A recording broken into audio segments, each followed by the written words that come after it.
достаточно серьезными, и за счет таких инструментов не удается их решить. Then we have small groups in the school where they can go and learn in a smaller group, usually maximum 10 kids in a group. То тогда таких детей определяют в небольшие группы, которые существуют в рамках школы. В эти группы входят не более 10 учеников. And in these groups, the teacher is a special trained, extra trained special needs teacher. И в этих группах учителем является специалист, прошедший специальную подготовку, специалист по особым потребностям. But even in these small groups, we try to keep so that the kids can also do some subjects in the big groups. Но даже когда детей определяют в такие небольшие специальные группы, мы стараемся сделать так, чтобы некоторые предметы дети изучали вместе со всем классом в больших группах. And if your learning abilities get better, you can always move back into the normal big group. И если улучшается способность к обучению, то ученик всегда может вернуться обратно в большую группу, в свой класс.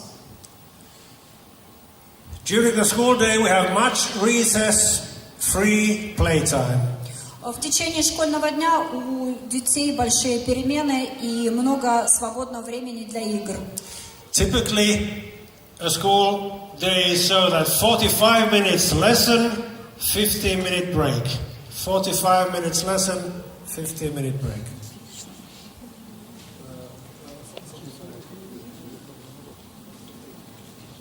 Как правило, урок длится 45 минут, и после этого перемена 15 минут. And sometimes we put two lessons together, so they get 30 minutes break. А иногда два урока мы объединяем, и тогда перемена длится 30 минут. So during a 6-lesson day, kids can have 75 minutes playtime in the school. То есть, если дети в школе проходят обучение в течение 6 часов, то у них для игр может накопиться 75 минут. It's not bad, you know. Finnish teachers, they work on coffee. They need 45 minutes. They need a mug of coffee. Ну, это неплохо. Финские учителя работают так, что им постоянно нужно кофе, и через 45 минут им постоянно нужен перерыв, чтобы 15 минут выпить большую чашку кофе. Okay, inside the school, one idea is cooperation between teachers, between staff, inside the staff. Также в рамках школы один из важных моментов – это сотрудничество между учителями, между представителями преподавательского состава. Dialogy, we have, from school administration to schools, there's the dialogy. When we do school reforms, always teachers are together with authorities doing these changes, planning the next curriculum and doing the reforms. И диалог, когда проводится реформа, изменения, то администрация совместно с учителями и разрабатывает учебные программы и занимается планированием реформ. And there you see university level training, best girls, usually girls. More often, we used to have selection, 50% men, 50% women into the university, but now it's against the law. The best get in, and usually they're girls, they're more academic than boys. Лучше всего в качестве будущих преподавателей себя зарекомендовали девушки.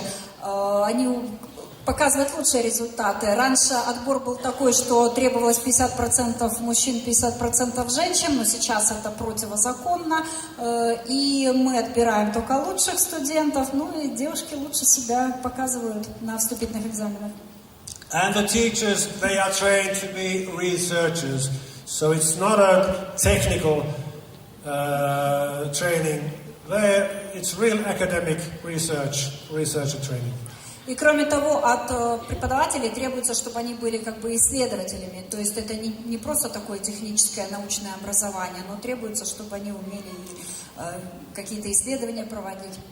So they learn to analyze their work, they learn to understand it deeply, what's going on in the classroom. То есть они учатся, как анализировать свою работу и учатся глубокому пониманию всех процессов в классной аудитории.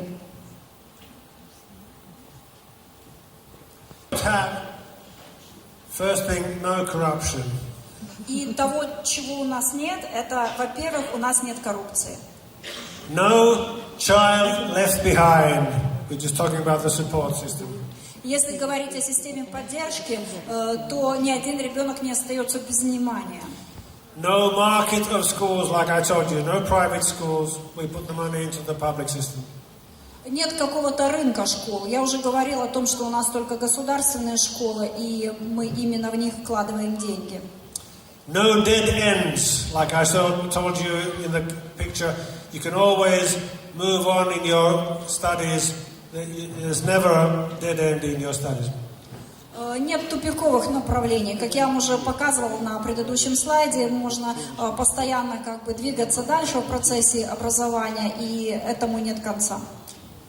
No top-down reforms. There's never so that the administration or ministry or somebody just says that now we're going to do this. Always the teachers are together. Кроме того, нет реформ, которые спускаются сверху. Нет такого, что администрация или министерство какие-то реформы навязывает сверху. Всегда этот процесс решается и проводится совместно с учителями. And no accountability. That means also no testing. So we don't have to prove all the time how good we are.